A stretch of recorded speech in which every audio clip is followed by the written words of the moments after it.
Blessings and Bliss Collective. Welcome to another episode of A Little Bit of Light, where we come in here at least once a day and we get our chakras right. We get in tune with our emotions. We get in tune with the earth. We get in tune with certain alignments that are going on. And I also want to remind you guys, and maybe go ahead and check yesterday's Midday Magic if you haven't seen it. And we're ushering in this Lionsgate portal, this 888 portal that's coming in August. And I had pulled the angel surrender, okay? And so this week I want to encourage everybody to surrender. It's like the exhale and waiting to exhale. It is knowing that you have done everything you can possibly do to correct, to fix, to mold, to shape, to grow a situation. There's nothing else you can do. If you look in the mirror and you wonder why things are the way they are, why you are the way you are, why things go the way they go, you've tried to remedy them, you've contemplated. There's no other route but to go up. There is no other route but to ask Source, to ask Divine, to ask that from which you came, why your situation is the way it is. Okay?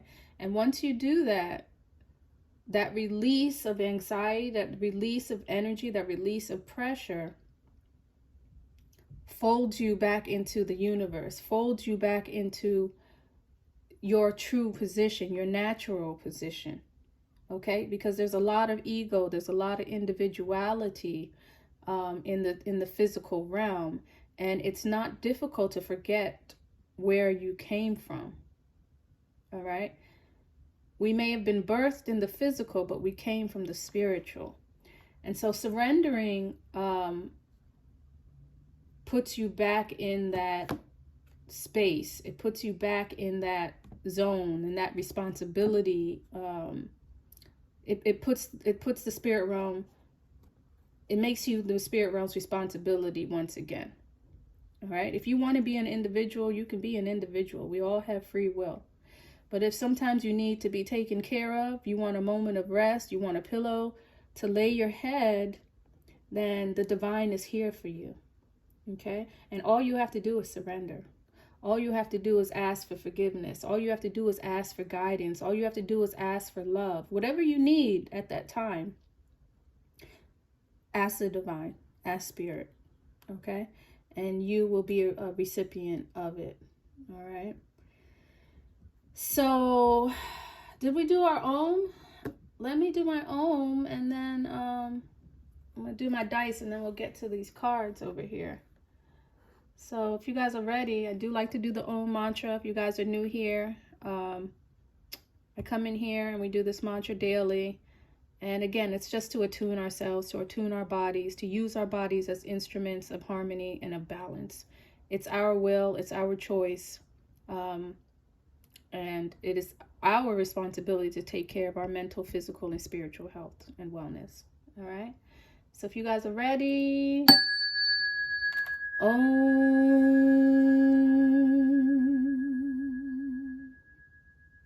Om.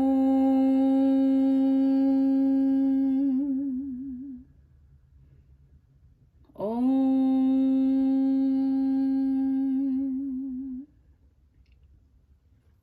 And I think that was great.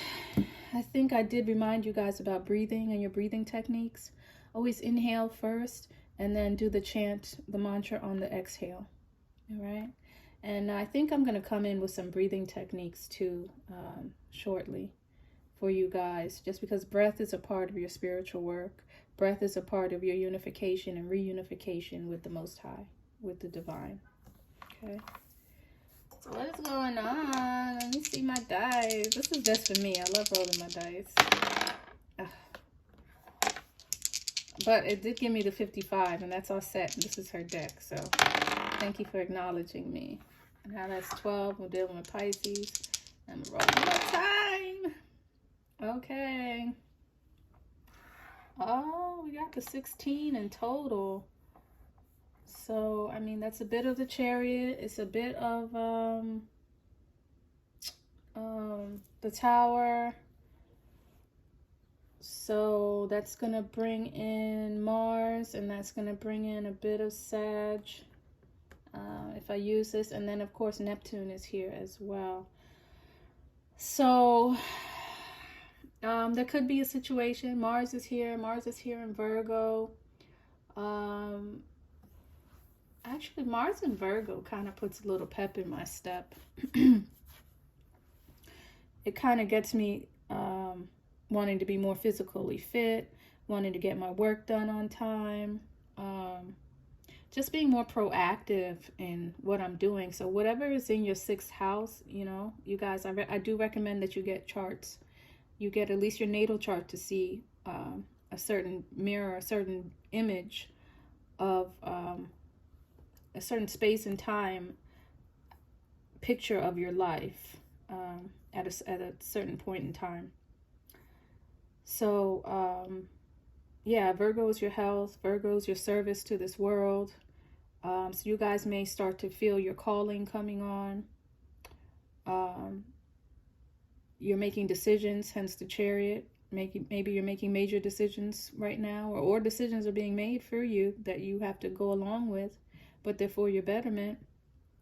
And then overcoming your animal nature. Maybe there's something you're doing, because again, Virgo, maybe there's something you're doing that is long overdue, something that you should have been done. Maybe, you know, health-wise, stop, you know, drinking, smoking, drugs, something like that is going to be on your plate with this energy that I see here.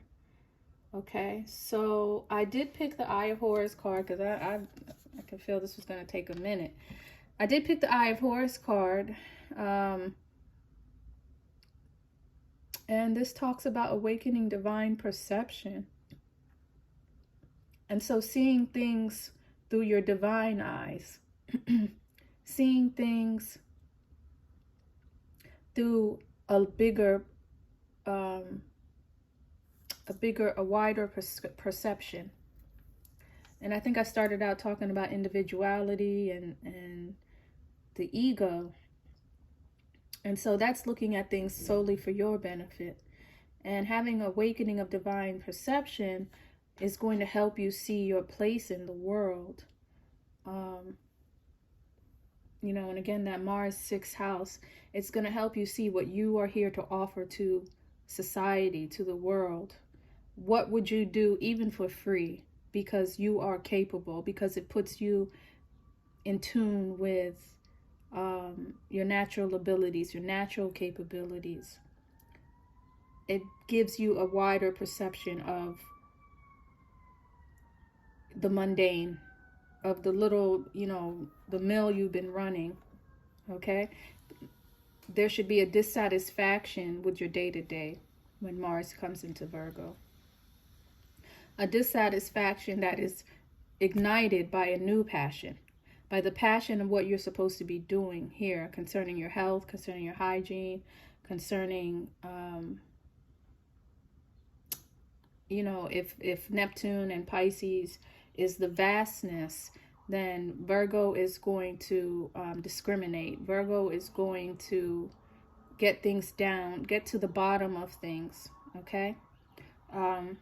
So you could be very selective right now. You may be able to make up your mind right now. If you are wavering or on the fence about something that you want to do, this energy is here, and the divine is here for you to say, hey, reconnect back with me so that we can, you know, remind you, so you can remember what it is that you came here to do. All right. I also got divine creativity and manifestation. And again, these two kind of seem like a pair in that not only will you have perception, which is an inner sight, an inner knowing, but there will be a creative flow as well, a creative flow and a manifestation that can come out from this. But again, this all is ignited with your relationship with spirit, with your relationship with divine. So divine is asking you to surrender, to get back in contact with your source, to use divine perception, and to create something at this time. So, you know, Leo season does speak about creativity as well. So again, the divine is here for you. And I'm just going to take a look at how they worded the Eye of Horus for you guys. And then this book even comes with, what do they call them? Like incantations and chants that you can say as well. And so it says, the Eye of Horus brings divine perception, protection, and insight. You are gifted with certain spiritual abilities, including divine sight, that are awakening and growing now.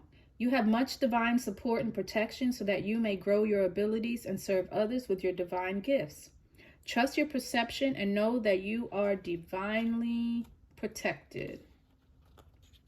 And then I just want to go in here really quickly and see the flower of life as well. And it says, you are entering a fertile period of your life. Focus on your innate creativity and how potent this is becoming, and watch it rapidly grow. You are guided to think of yourself as a creative being and to surrender your control over how things will manifest and instead allow them to do so. Don't resist change, instead flow and let it happen. Now is the time for your blossoming. And you know, that's one more thing about divine perception and divine sight. The ego, the self, the individuality is going to try to knock all of those thoughts out of your head, right? It's going to try to trump what has come down for spirit. And so this is a time just to let it flow. This is a time just to be creative. Don't listen to the voices in your head that are telling you not to do something or that you're not capable of doing something. That's the mind. That's the individuality trying to tear you away from source. Okay? It's more discriminatory, the ego. And so listen good, listen carefully, but let things flow. Okay, and try not to be resistant of change. The resistance is that pull away from source. Okay, if you're in flow, if you're in source, if you're in divine unity, there's an ease of transaction. So if it's easy to do it.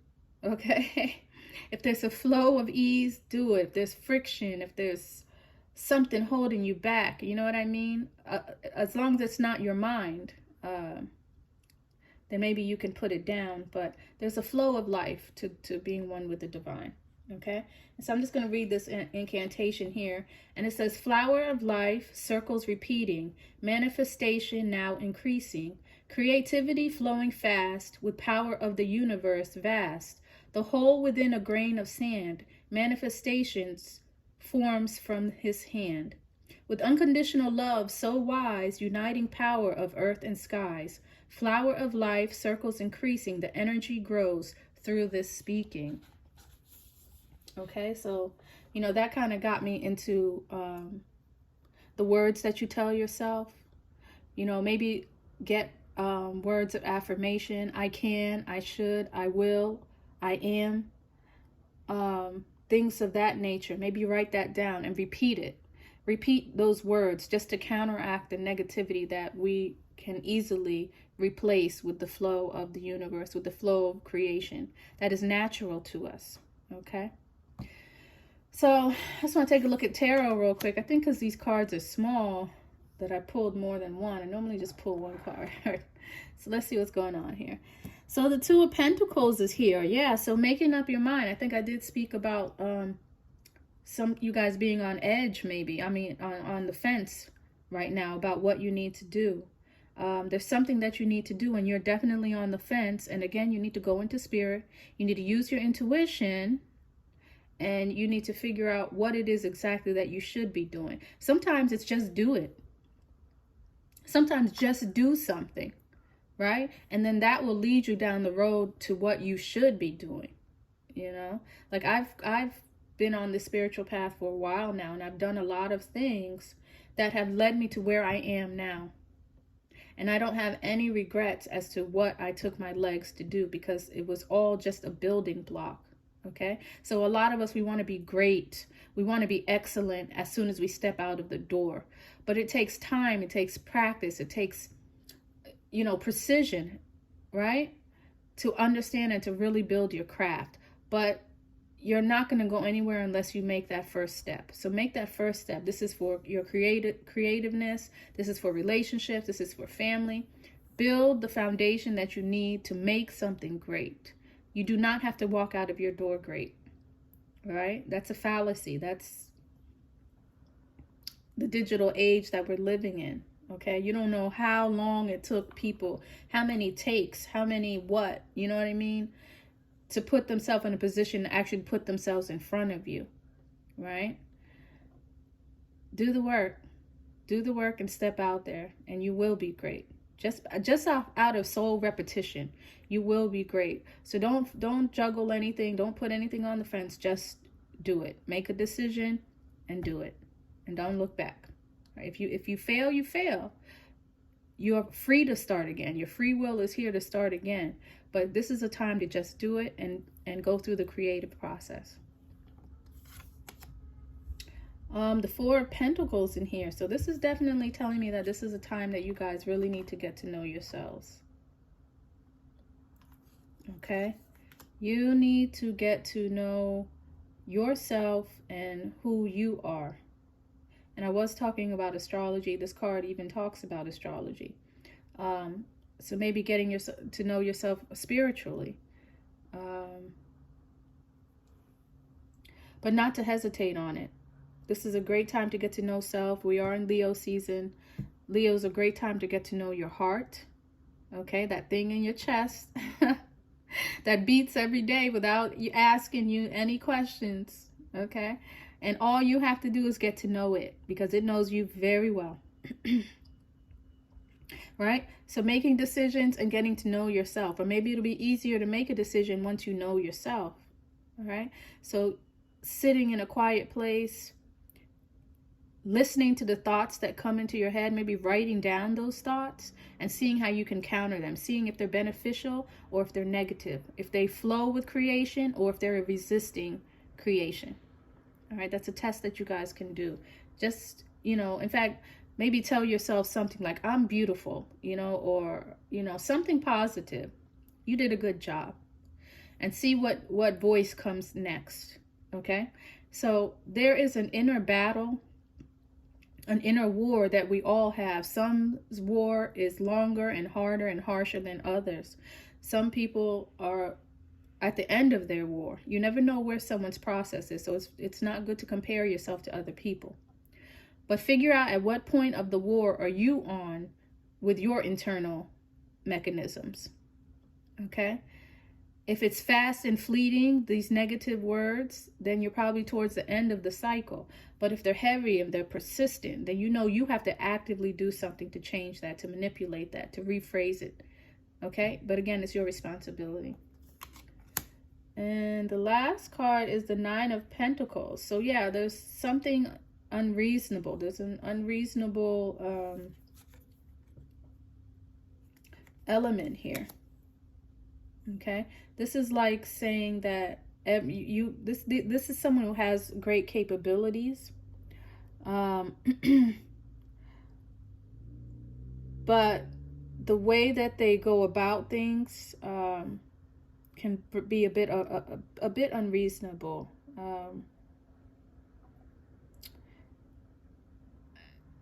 It's like you're trying to search the truth, but the way you go about it is finding it. Like you guys heard that joke where, there's a worshiper of God, and I think there's a building flooding, right? And someone says, and they tell themselves, God's gonna save me. God's gonna save me, right? And, they're very smart, they're very intelligent. It's not, far-fetched to say that God's going to save you, but how is God going to save you, right? And so, the person dies in the flood, right? And so when I guess they get to heaven, they ask God, how come you didn't save me? They say, and God's like, I tried. I sent, I sent X, Y, and Z. I sent a helicopter to the top of the building, and you wouldn't get on. Oh yeah, that's how the joke went. Sorry, I'm bad at telling jokes, but yeah. The ambulance came, the helicopter came, everybody came for them. They're like, no, God's going to save me, right? And so after they died, God was like, look, I sent you a helicopter, I sent you an ambulance, I sent you a boat. You refused to get in it, right? And so that is being unreasonable when reason is there for you. It's there to abstract the ultimate benefit, which is taking something higher, which is, what's the word I was using? Elevating. The goal is to elevate, to be better than where you were, right? Not to stand still, not to stand heavy on your own knowledge, but to constantly be moving, to constantly be changing, to constantly be willing to accept things for your betterment, right? So someone needs to get to know themselves. Someone needs to make a decision. Maybe someone is being challenged with new thoughts, with a new pattern that they're resisting, because I'm feeling a lot of resistance for some reason that's coming up in the conversation. So, or someone is resisting change because they don't truly know themselves, or they're not willing to know who they are with the divine. They only know what they've created themselves, that ego, that individuality. All right. So someone is very stubborn, and they definitely need to get to know themselves. And so the Hermit card is out here actually. So this is saying study, put yourself in a position to study, to be wise, to have wisdom, to be the light of the world. All right. And again, there's just a truth factor here. The truth isn't here. Someone is not dealing with the truth is what I'm getting from this. The King of Pentacles just popped up. And so this is someone who can be very, very stubborn. This is Gemini. This is communication. Maybe stubborn in the way they communicate. They're not willing to change that. Maybe even through technology, because the Two of Pentacles can talk about technology. Yeah, and then I see the Nine of Wands here. So something isn't clear. I'm doing that as a reversal, a hard reversal. Something is not clear with the way someone is communicating, or something that they're doing in life is not making sense, Someone is wounded. Someone is wounded, and they need to reconnect with source, because it seems like someone does want to awaken. Someone does want to use their creativity, but they're stuck. They're stuck with maybe an old way of doing things. And, I just want to remind you guys that the divine is ancient, but it's not old. You know what I mean? Like, you can pull something down from source that no one has ever seen. All right? From that ancient source. So go to the divine, sit with the divine, get fresh new ideas from the divine, and learn who you are is what I'm getting from this reading. But definitely this is a time to surrender. I think the surrender card is really big on this reading here. All right. So I think that's it, guys. How long is this? This is I think we're on 20-something minutes. It feels like 5 minutes. That's why I jump up and ask what time it is, because it'll be 45 minutes before I know it. So I think that is all we're going to do. So definitely, guys, I really want to encourage you to make a space for yourself, to treat your home like it's a sanctuary, and to take some time during the day to get to know yourself and your relationship to spirit. And I'm here to help you if you need be. And if you guys want to talk to me, if you have any questions about my content and anything I've offered on any of my other series, then you can email me at info@newhealing.org. Okay, and I will make sure to get back to you guys. So thank you, and I will see you guys tomorrow. Bye.